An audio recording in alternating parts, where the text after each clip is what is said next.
Everyone loves Iron Man. He has a lot of technology, but among all of them, my favorite is his rocket launcher. So I decided to make one.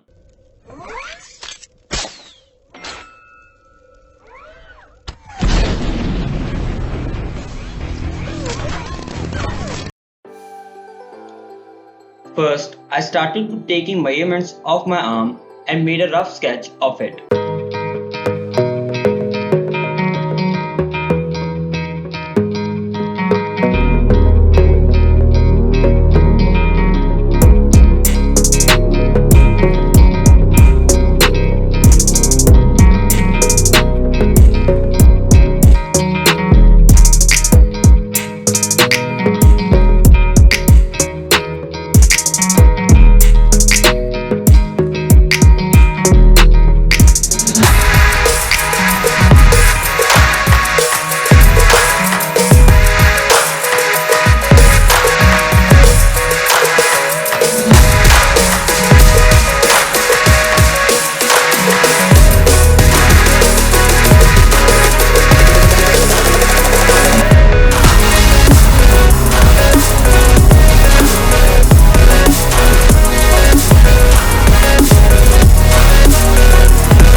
Now, as you can see, the structure is totally ready.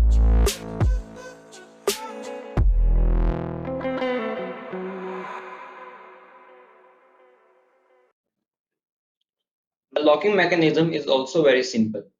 To open or close, we just need to tighten or loose a screw. I am ending it here for now.